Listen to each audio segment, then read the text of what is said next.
when I showed my speedrun video for my guild and what we did, a lot of people were saying, yeah, but you showed that Chinese guild that was getting 17 minutes. Well, as far as I could tell, I could not find a video from that guild. That is not out of the ordinary. A lot of people do not post videos in that upper echelon. Is very common, you know, maintaining the techniques, the secrecy. But today we got a treat, because it just so happens that a new guild hit rank 1. That's right, this is Eternal. I do not know who these people are, being completely honest. They are from Night Slayer, they are Alliance, those two very important things, okay? Remember, if you're gonna do a speedrun, you gotta be Alliance. Blessing of Salvation and Blessing of Kings are way better for speedrunning than Wind Fury. This is Meyer, he's like their star warrior, he's the one that does the most damage in all of the parses. You see here like straight 99s, and this is his channel, okay?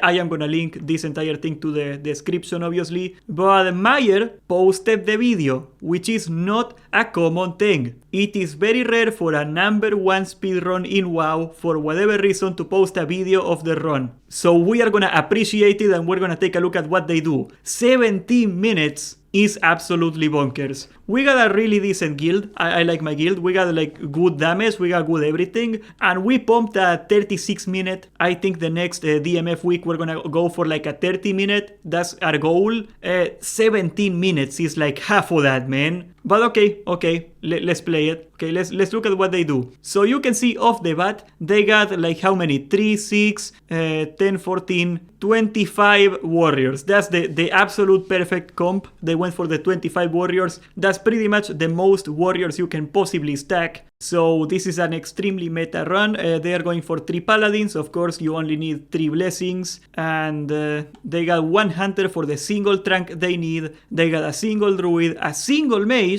and a single warlock. You could not possibly stack a run more than this. This is even more aggressive than something I recommended for my old video on the composition. This is even crazier than that. They snuck like 3 more warriors in this. And also keep in mind, the 2 rogues, they are there for the suppression room. Why is this guy playing Subway Surfers? Oh my god. That's not an ad. That's like the guy's video. Is he playing Subway Surfers in the raid? Oh my god. Okay, but the only reason they took 2 rogues instead of no rogues or 1 rogue is they wanna do the suppression chamber. You know, the suppressors, you need a rogue to disable those, and that is the reason that they are going for 2 rogues. If this were Molten Core or AQ, maybe they would probably take a single rogue. But yes, that's the reason. They want to get the suppression room and a perfect rotation. It is doable, but you need 2 rogues. And now Razorgore is a very boring speedrun part, because all you do is wait for the X to pop and there is a fixed cooldown. So this is the same as every other guild. The mobs just die super quickly. Everybody's rank 14, right? In my guild, this would look exactly the same, because there's only so many mobs and they die instantly. There is nothing you can do to save time in this. So we are gonna speed it up a little bit. Okay, we got 5x left, and oh my god, the Subway Surfer thing is super annoying. What the hell is that? Is he making a meme of this fight being boring? But we're gonna see they are gonna do a setup, which I imagine they are gonna do a FAP, and they are just gonna burn that guy down. 3x to go, and they do pretty much the same standard strategy of leaving this last egg in the middle up there in the platform for last, and he's gonna go straight into the tank, which is the guy controlling the orb and controlling Razorgore, and he's gonna instantly pick it up from the top, and people are gonna be able to just hit him from the start. And there we go. We're gonna see the cooldowns. Where is Death Wish? I do not see Death Wish in his bars. Oh my god, those bars are so tiny. Well, I do not think he's popping Death Wish at all. They are not. They are saving it for Vaelastrasz. That's very standard. And they did get stunned. That's odd. And there they go. Oh my god, my lights are blinking. Let me turn that off. Very well. So off the bat, they get a very clean Razorgore. Very standard. So far, nothing crazy. They try to get the goblins. Of course, so many warriors. They just melt. This is not gonna look any different than any other run probably. But what we're gonna see is we're gonna see like a 20-second Vaelastrasz kill.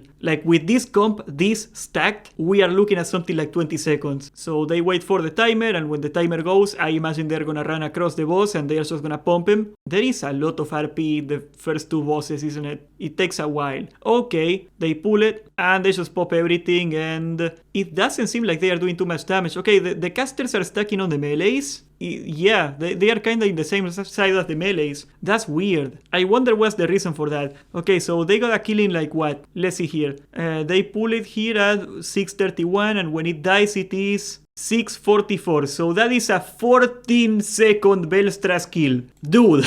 And last week we killed it at like 25 seconds and we thought, oh my god, that's crazy, 25-second kill. 14-second kill without Wind Fury. That's the power of stacking warriors. You can see the DPSs right here. There's people doing 3.5k. So yeah, like a decent warrior in this fight is doing like 2k. A very good warrior, actually, a really good warrior is doing like 2k, 2.5, something like that. These guys are like a little over that. Their only limiting factor is the threat. They are probably holding back a lot on the threat, because if you're really going at it, like, you're gonna beat the tank, especially when you got like full buffs and everything that exists. I don't know in the Alliance actually if threat is that much of a concern on Vaelastrasz. I imagine it is. I tell you, in the Horde, if I were to do 3.5k damage, I would pull aggro and die. Absolutely. No, not even close. Very well, the Suppression room is probably when most of the time is gonna get saved. They are not doing the trash skip. They could take the left side and skip a couple pulls. They are not going for that. It is too risky. We tried to do it and we wiped actually, so you can hit rank 1 without doing that stupid strat. Never do that strat again. That's the message here. Something that you cannot appreciate. These rogues are working their butt off, okay? If they mess up by like 5 seconds, they get suppressed and the run is over. So like they are on like very high pressure to disable the suppressors in the correct order.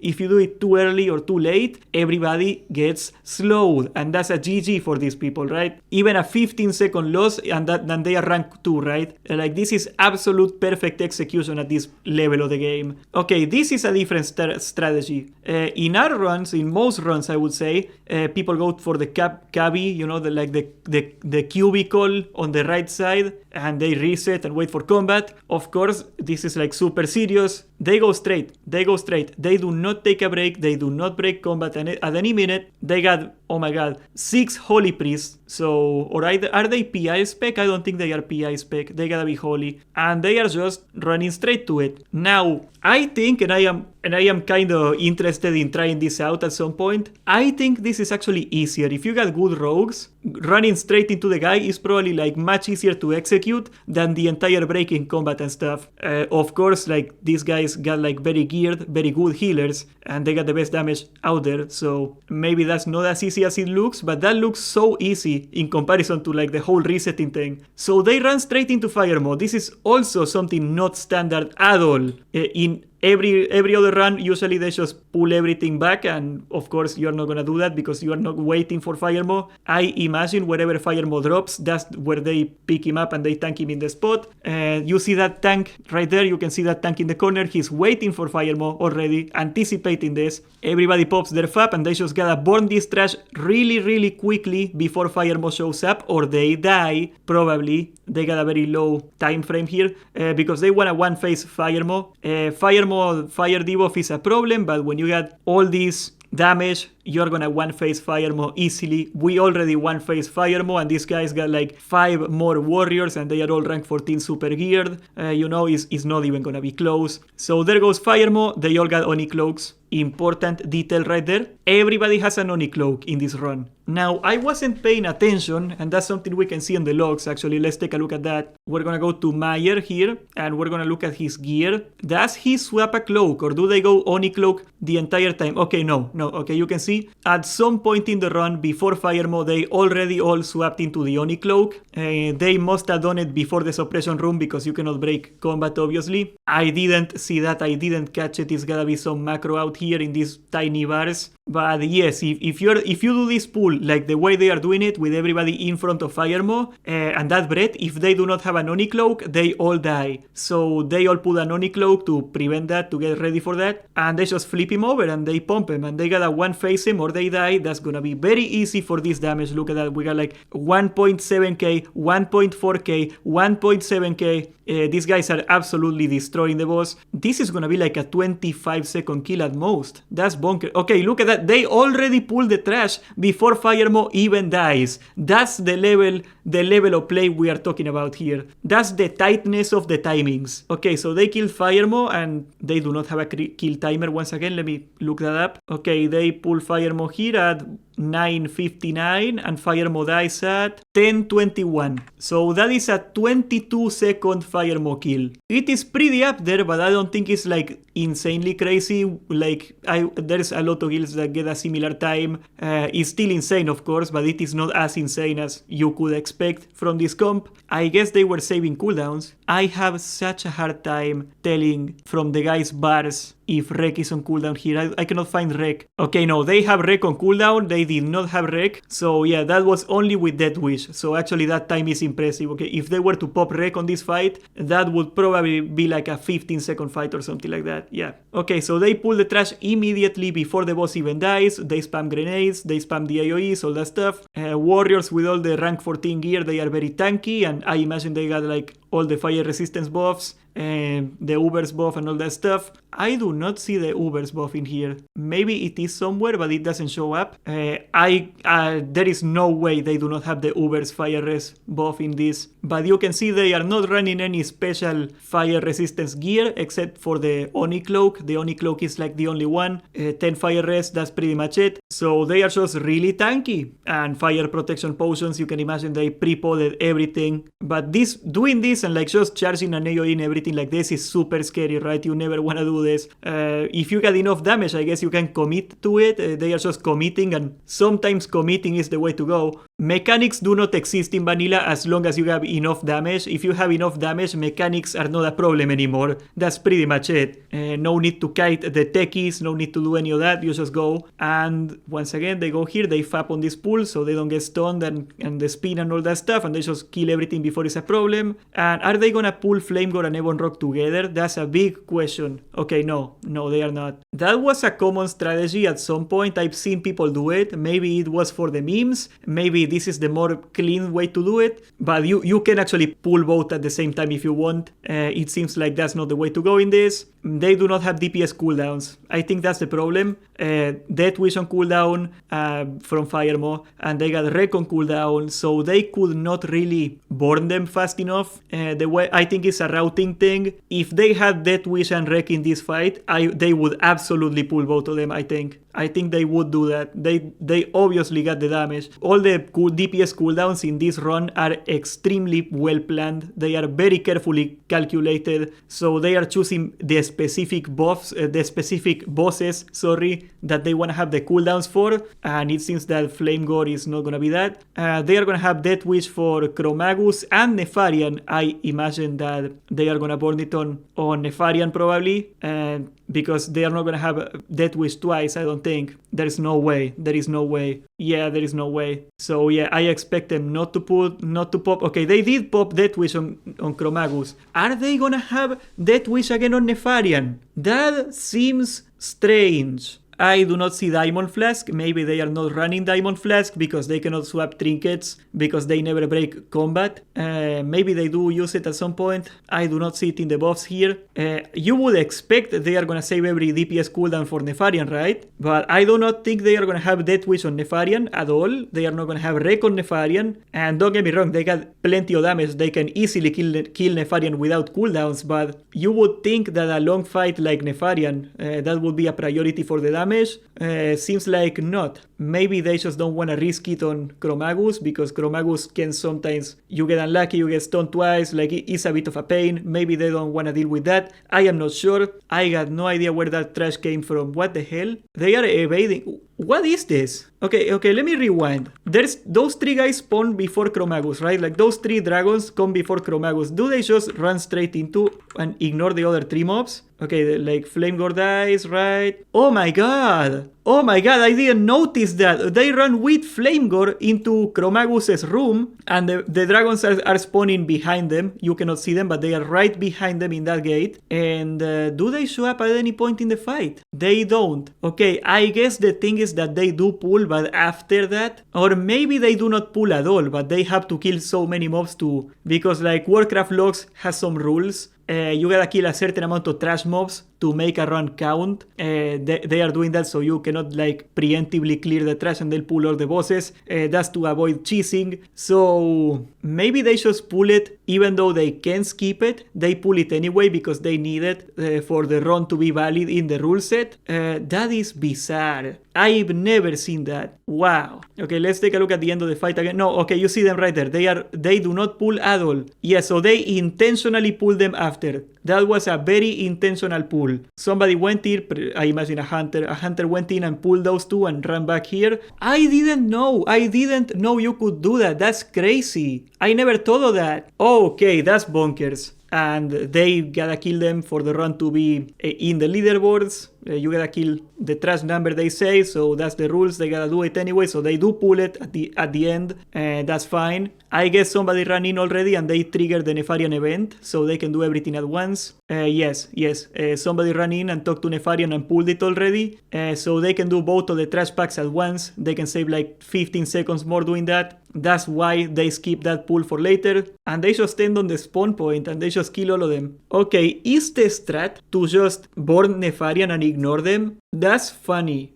So you can see there is 5 warriors on somewhere else. You see on the range checkers. They got 5 warriors and a druid and a hunter. They are in the other corner right here. You see that corner? That's the other spawn. That's the other spawn where those ads from Nefarian the skeleton guys are gonna spawn. So they sit there and they also kill them in there. So they are gonna be both perfectly stacked in those 2 spots. That's probably gonna win them a lot of time because they gotta run all the way to Nefarian in here, in this side. So I think they are gonna try to burn Nefarian before the mobs show up. And then they are just gonna zap it or something. Crazy. This is the level that you gotta be to get rank 1. Okay, I think we can skip this. They are just killing mobs. Okay, wait, what? Oh my god. They must have sent a pet or something. Okay, so that's a technician pool. They did skip a technician pool. The one on the left corner when you climb up the stairs. They did not pull those. I thought they were just gonna skip them, but I guess you also have to do those. For the run to be valid, you also gotta kill those. Now,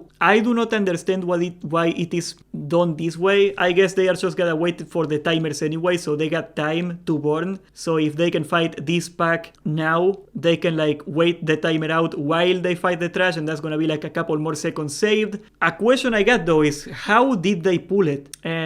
Guessing here, I am guessing. They got some sort of macro to target the guy and then they just send a hunter pet. Is that the way they pulled it? With a hunter pet? I would love to know that. That's pretty crazy. But yes, they just burn the trash very quickly and they gotta wait out the 20 other draconids. That's gonna be pretty boring. We're gonna skip those 10 seconds. And now Nefarian is gonna drop. There you go. Nefarian drops. The ads are not perfectly stacked. It is not perfectly clean. It shouldn't be a problem, but they are not that cleanly stacked yet. Usually you want to have them as tight as possible so you can zapper them all in like a single go. They got easily enough zappers to one-shot all the mobs, and they just pump Nefarian, and Death Wish is indeed up. Okay, I was wrong.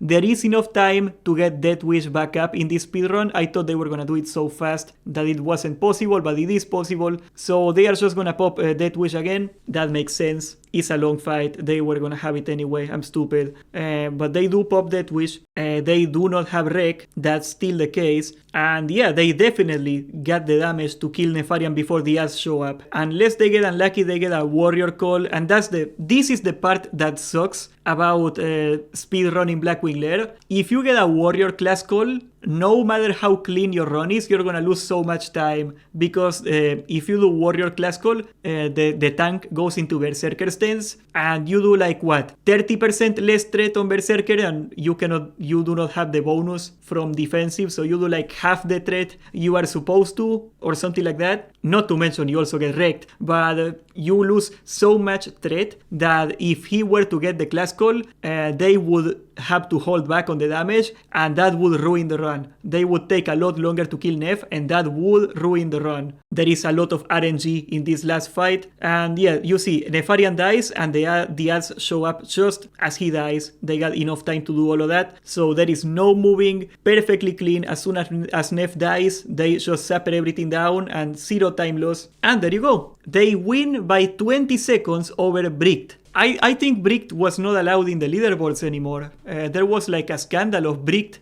splicing 2 logs together to make a log, and they got banned. So that got reinstated. I am not sure about that. That's I thought they were not allowed. That was my understanding, that they were not allowed to get in the leaderboards, but they are, I guess. But Eternal beat them anyway. Eternal won anyway by 20 seconds, which is insane. 20 seconds at this level of play is absolutely insane. They also beat the Chinese people that got like an 18-minute. Man, the amount of coordination and execution that takes, let alone the damage, let alone playing well, knowing your class, let alone healing your ass off, you know, let alone all of that. The amount of planning and execution that goes into this is astonishing. I've been looking through it and like combing through it, and I am going to like 50% of what is happening. That secret pool right there, like, how did they do that? Is it a pet? I don't know. And this is exactly why they do not post videos. This is exactly why guilds do not post videos of their speedruns. They just blew the lead on all the secrets. Like these tiny optimizations, these tiny tricks of pulling the trash later and all that stuff, that is not something that was available to the public until now, really. This is all a well-kept secret between like the top guilds, and they do not talk about really all the strats. I thought it was super interesting to get to see this. I am gonna link Meyer's channel and his video in the description. You should definitely give him a subscribe. You got no idea how rare. We gotta appreciate somebody posting this speedrun. This is not common to see this. So please give him some love.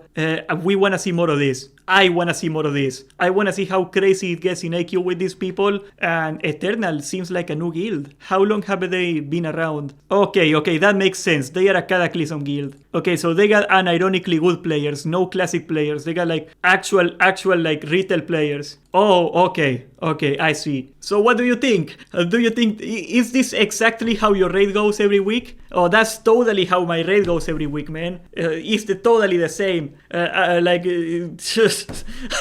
Subscribe, join the Discord, and thank you for watching.